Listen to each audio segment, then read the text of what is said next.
Doctor ortho, अब दर्द भी घुटने टेकेगा। महिला आरक्षण एक ऐसा मुद्दा जिस पर संसद में कभी सत्ता और विपक्ष एक साथ खड़े दिखाई दिए थे, लेकिन अब यही मुद्दा एक बार फिर सियासी टकराव की वजह बन गया है। केंद्रीय संसदीय कार्य मंत्री किरेन रिजिजू ने कांग्रेस को खुली चुनौती दी, महिला आरक्षण बिल का बिना किसी शर्त समर्थन कीजिए। रिजिजू के इस चैलेंज के बाद कांग्रेस नेता राहुल गांधी ने भी पलटवार किया। राहुल ने कहा, कानून तो 2023 में ही सर्वसम्मति से पास हो चुका है, फिर 3 साल से लागू क्यों नहीं हुआ? यानी सवाल महिला आरक्षण का कम और उसके लागू होने की शर्तों और समय सीमा का ज्यादा हो गया है। कहानी शुरू होती है राहुल गांधी के एक वीडियो संदेश से। राहुल गांधी ने महिलाओं की आजादी और अभिव्यक्ति को लेकर अपनी बात रखी। उन्होंने कहा कि भारत की महिलाओं के भीतर मौजूद ऊर्जा अभी भी कैद है। महिलाओं को अपने विचार व्यक्त करने, कल्पना करने और असहमति जताने की पूरी आजादी मिलनी चाहिए। राहुल के मुताबिक कोई भी देश तब तक पूरी तरह सफल नहीं हो सकता जब तक उसकी महिलाएं खुलकर अपनी बात नहीं रख सके। उन्होंने महिलाओं की आजादी को सिर्फ नौकरी, कारोबार या राजनीति तक सीमित नहीं माना। राहुल ने कहा कि महिलाओं को अपने घर में भी सवाल पूछने का अधिकार होना चाहिए। माता पिता से सवाल, पति से सवाल, भाइयों से सवाल और उन विचारों को भी सामने रखने की आजादी जिनसे समाज के कई लोग सहमत नहीं हैं।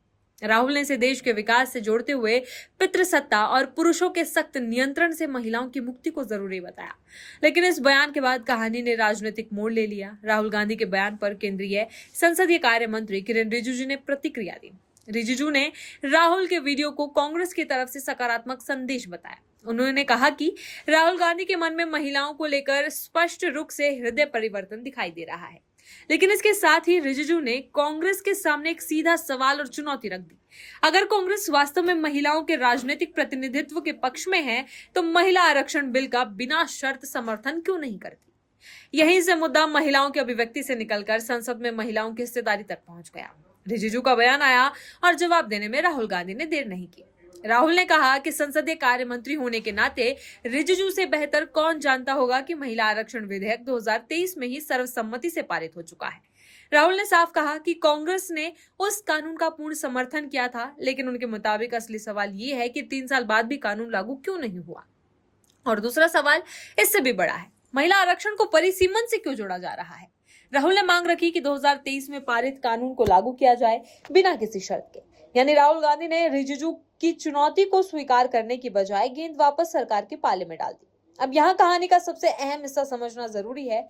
महिला आरक्षण से जुड़ा नारी शक्ति वंदन अधिनियम 2023 संसद के दोनों सदनों से पारित हो चुका है।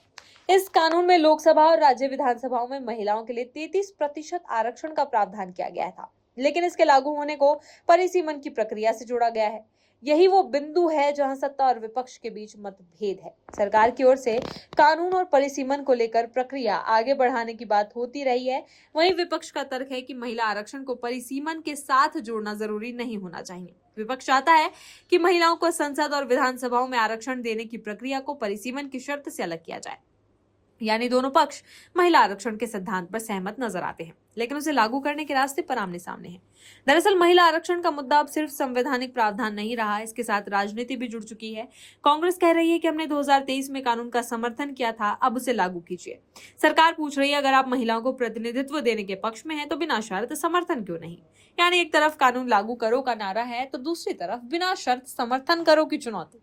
और इन दोनों के बीच फंसा है सबसे बड़ा सवाल, महिलाओं को संसद में 33% प्रतिनिधित्व कब मिलेगा? डॉक्टर ऑर्थो, अब दर्द भी घुटने टेकेगा।